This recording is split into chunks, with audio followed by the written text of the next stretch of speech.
Welcome back to The Explainer.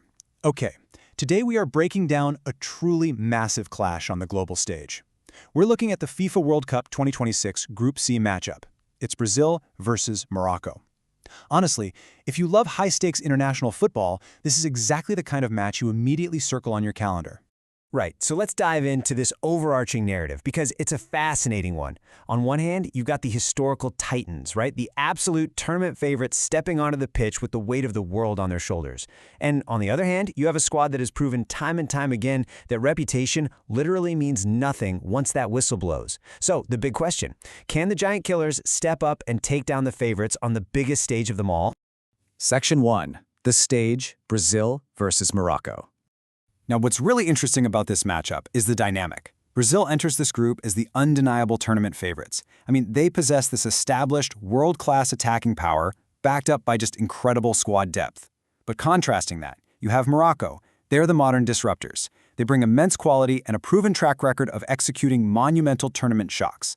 It's the ultimate clash, really. Established royalty taking on the modern disruptors. And, we absolutely have to emphasize that disruptor status. Morocco shocked the entire world with their historic run to the semifinals in Qatar back in 2022.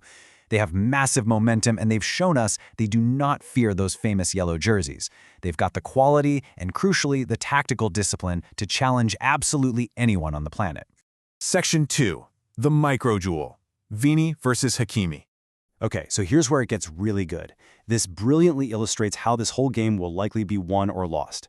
It's a direct, head-to-head collision on the flank. Brazil's star winger, Vinícius Júnior, who relies on blistering pace, mesmerizing dribbling, and lethal finishing, going directly against Achraf Hakimi. Hakimi is anchoring Morocco with elite speed, absolute defensive tenacity, and these relentless attacking runs. Let's focus on the Brazilian threat for a second. Vinícius Júnior is, he's the kind of player who can flip a match in literal seconds. You can defend him flawlessly for 89 minutes, but his sheer explosive threat means that just one split-second lapse, just one drop of the shoulder, and he's completely bypassed your entire defense. That is the constant, looming nightmare on Brazil's left wing.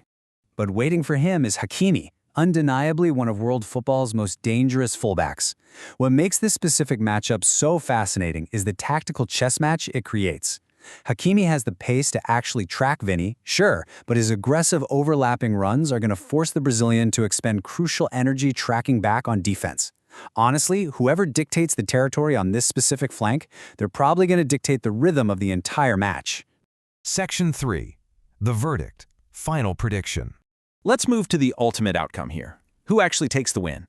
Well, when you weigh Morocco's tremendous quality to challenge anyone against Brazil's sheer firepower, it's a really tight analysis. Morocco absolutely has the ability to shock the world again. But ultimately, when it comes down to grinding out a result in a high-pressure World Cup group stage, Brazil just has a distinct edge. And that edge comes directly from their massive reserves of experience and their totally unparalleled squad depth. So, that brings us to the final prediction. Based on the matchups and the data we've got, we are predicting a definitive 3-1 victory for Brazil. So, the crucial point is, how do those goals actually materialize? Just look at the sheer firepower here. Vinícius Júnior, Rodrigo, and the rising phenom, Endrick. This lineup perfectly encapsulates Brazil's edge.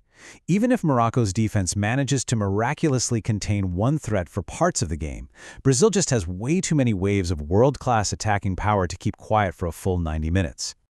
But I want to leave you with this final thought to ponder before match day. We know Brazil has the depth, but football, as we all know, is a game of momentum. If Achraf Hakimi steps onto that pitch and completely neutralizes Vinícius Júnior in that critical micro-duel, stifling Brazil's primary spark, could Morocco rewrite the history books once again? It's a wildly fascinating prospect, and it's exactly why we'll all be watching.